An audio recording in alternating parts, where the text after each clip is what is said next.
Hello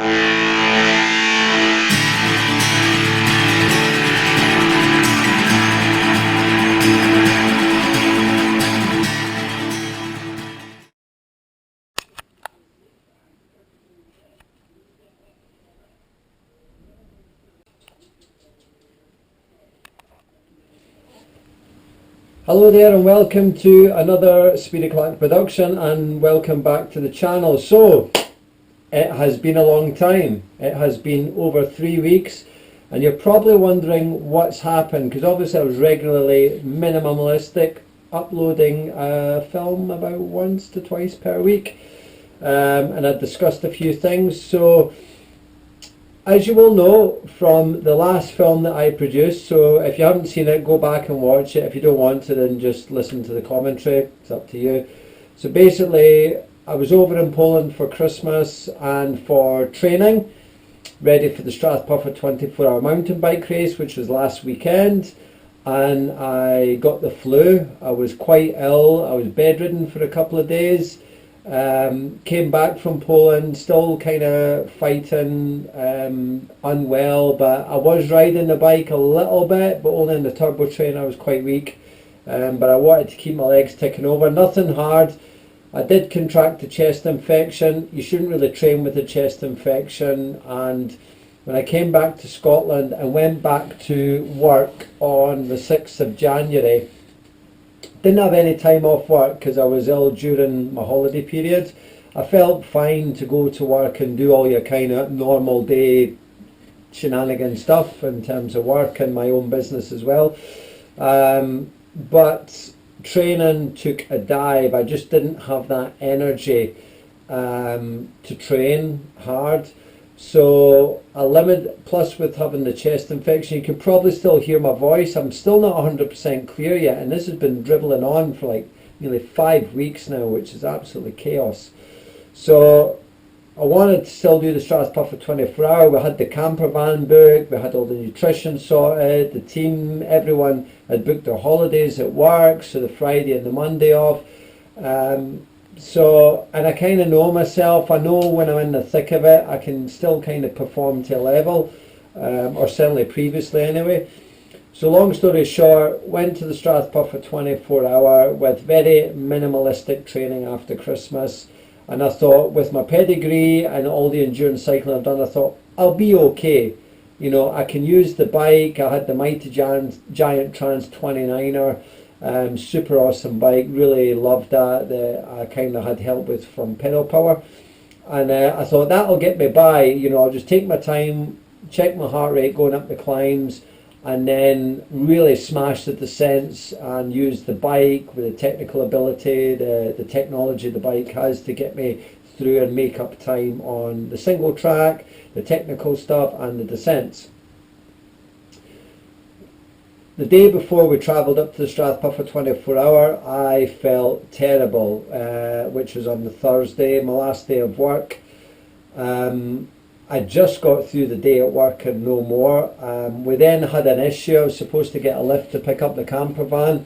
There was a problem with that, so I had to get back from work, then take my van, go pick up the camper van, leave my van at the place I was getting the camper van from, then drive the camper van back.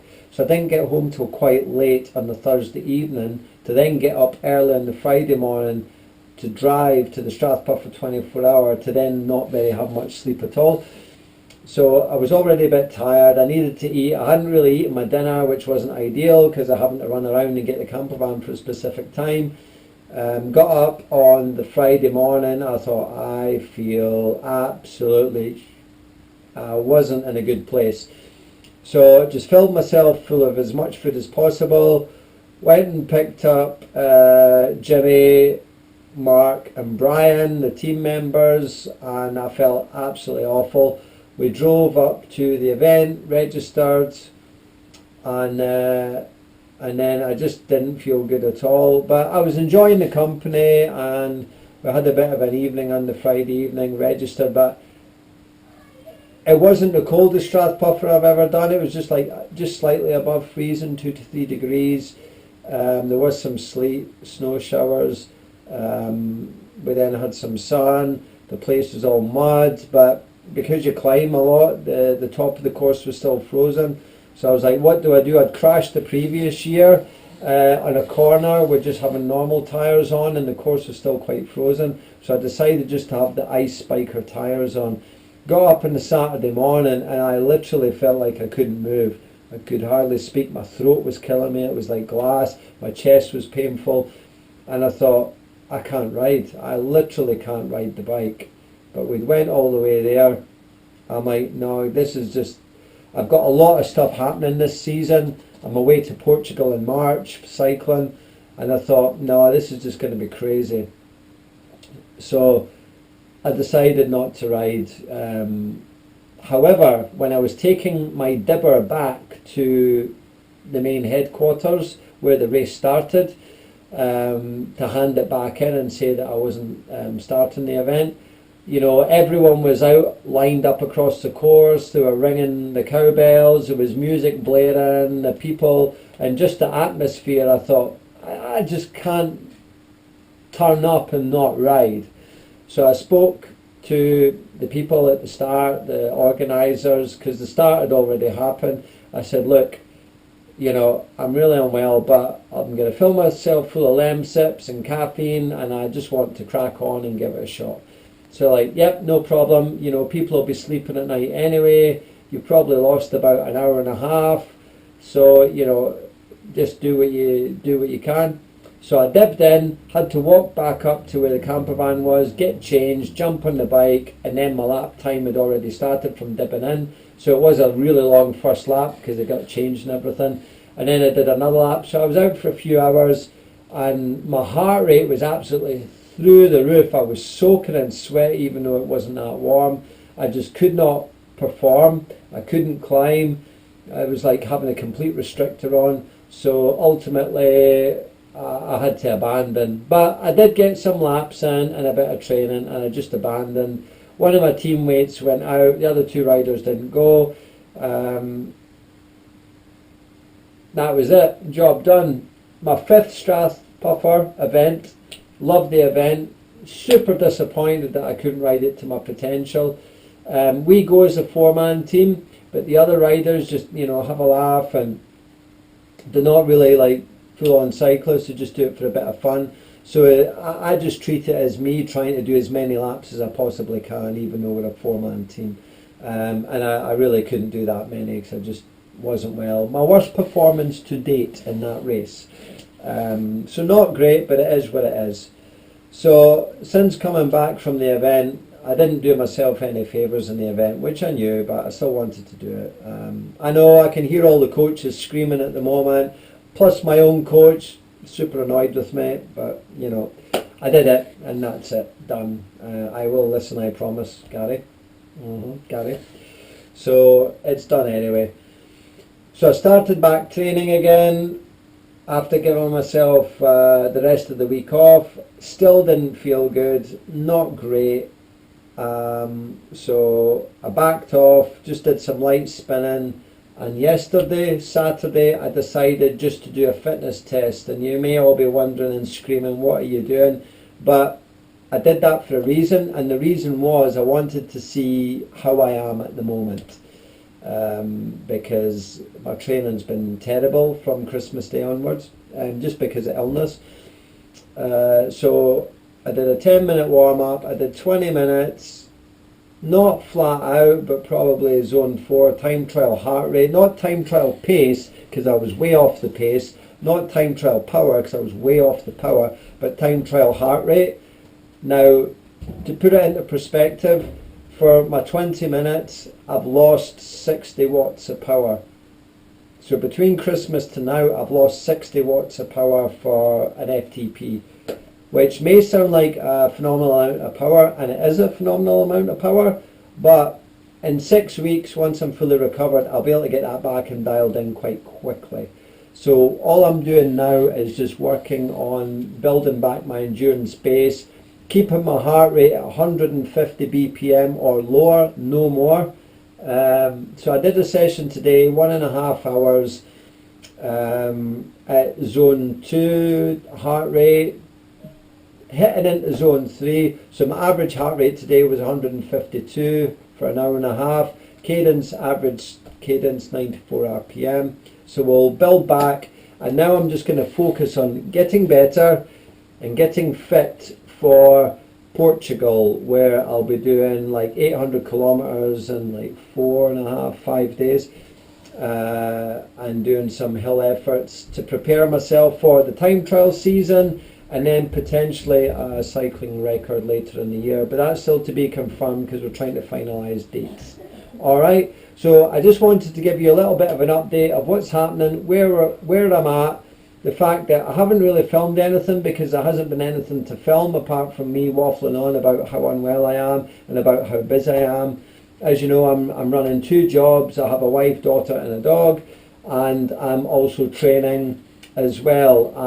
And this is the interesting topic here, because the amount of people I hear about, oh, I would like to get fit, or I would like to ride the bike, I don't really have the time, and I'm like, okay, so tell me what you do. Yeah, you work a job, 40 hours, alright, okay, yep, you might have a wife, a partner, a family member, whatever, family, okay, so you have one job, working 40 hours, and you're at home at night, and you have all this time. So I have 2 jobs. I have a wife, amazing daughter.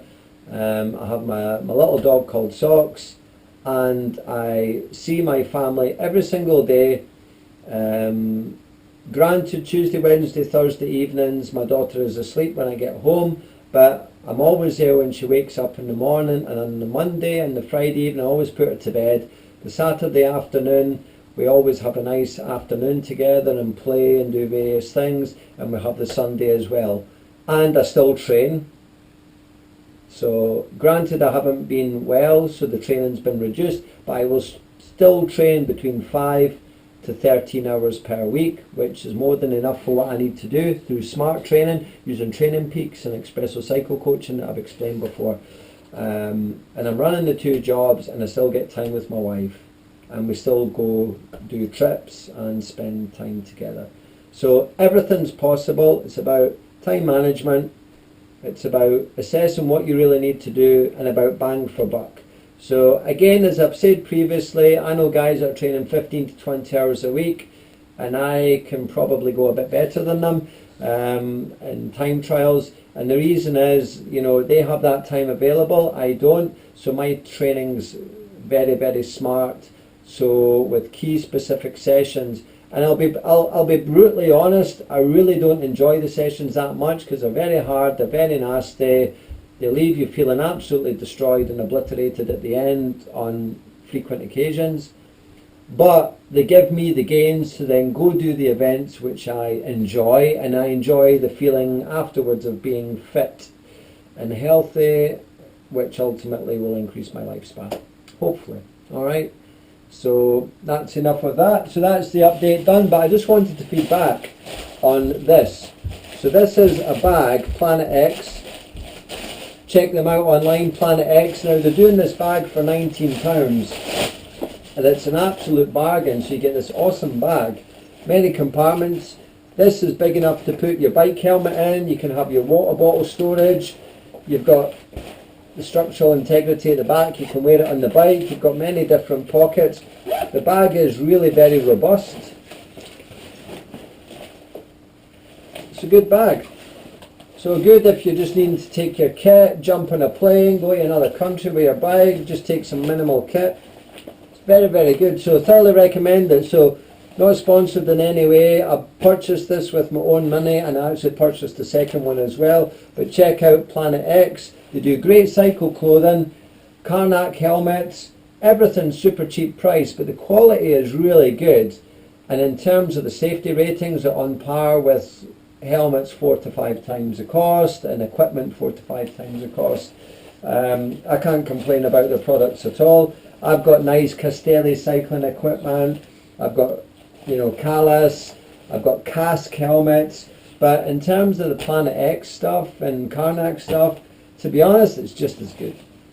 It's just as good. I find it just as comfortable and no issues. And in terms of lifespan, actually I've found some of their stuff to last longer than Castelli. Love Castelli stuff. Not saying anything bad about Castelli, because their kit's phenomenal, but you don't have to spend the money, and for those people on a budget, check it out. Alright, so thank you very much for watching. Normal service will be resumed, and I am on the road to health and recovery, and we'll be smashing it back out. You know, remember, if you get coached, listen to your coach. If you just train and ride or whatever form of sport you do, work off feel, listen to your body, you know, ensure that you're not overtraining, ensure that you eat healthy, take plenty of vitamins, get the energy in if you're feeling under the weather. It's a bad time of the year to contract things. I have been lucky most of the time, but this year not so lucky with getting the flu. Alright, so thank you very much for watching. Please like, share, subscribe, all that nonsense, and more content will be coming. Bye bye.